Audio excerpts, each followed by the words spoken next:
மக்களவை சபாநாயகருடைய அதிகாரங்கள் மற்றும் பணிகளை பார்க்கலாம். ஃபர்ஸ்ட் பாருங்க, ஒழுக்கம் மற்றும் கண்ணியம். அது என்ன ஒழுக்கம் மற்றும் கண்ணியம்? ஒரு அவையில அவை நடவடிக்கைகள் நடக்கும் போது அந்த அவையை ஒழுக்கமாகவும் கண்ணியமாகவும் வச்சிருக்கிறது அவருடைய முதல் கடமை. அதுல அவர் எடுக்கக்கூடிய முடிவுகள் இறுதியானது. இரண்டாவது, இறுதி விளக்கம் அளிப்பவர். என்ன இறுதி விளக்கம் அளிப்பவர்? அந்த அவைக்குள்ள இந்திய அரசியலமைப்பு சம்பந்தமான ஏதாவது ஒரு சந்தேகம் ஏற்படும் பொழுது அல்லது அந்த அவையினுடைய நடவடிக்கைகள் மற்றும் விதிமுறைகள் குறித்து ஏதாவது சந்தேகம் இருந்தால் அது சபாநாயகர் எடுக்கும் முடிவை இறுதியானது. அதுக்கு மேலும் இறுதி விளக்கம் அளிப்பவரும் அவர்தான்.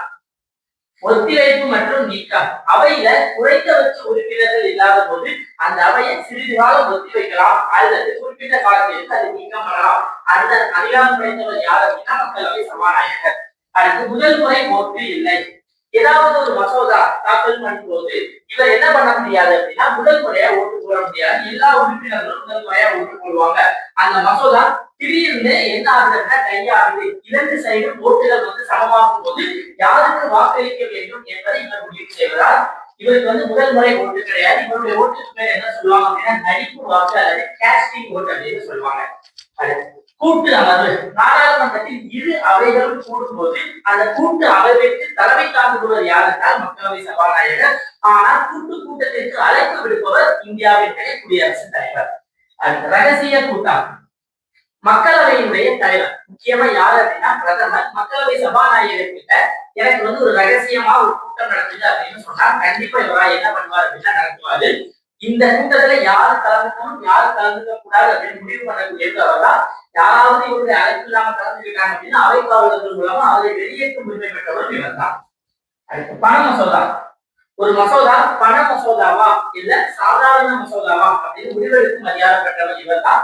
இதுல நீதிமன்றம் கூட தலையிட முடியாது. அடுத்து தகுதி நீக்கம்.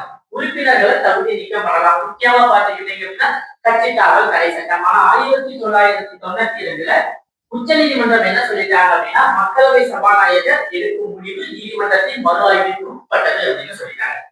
அடுத்து பதவி வழி தலைவர். இந்திய நாடாளுமன்ற குழுவினுடைய தலைவர் இவர் தான். அதான் சபாநாயகர் யாரு இருக்காங்களோ அவங்க என்னுடைய தலைவரா இருப்பாங்க.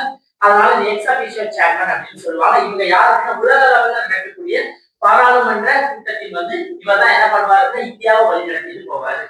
அடுத்து நியமனம். நாடாளுமன்றத்தினுடைய பல குழுக்கள்ல தலைவரை நியமனம் பண்றது இவர் தான். ஆனா அதே நேரத்துல நாடாளுமன்ற நடவடிக்கை குழு, விதிமுறை குழு, பொது சேவை குழு இந்த குழுவினுடைய தலைவராக இவர் தான் செயல்படுவாரு.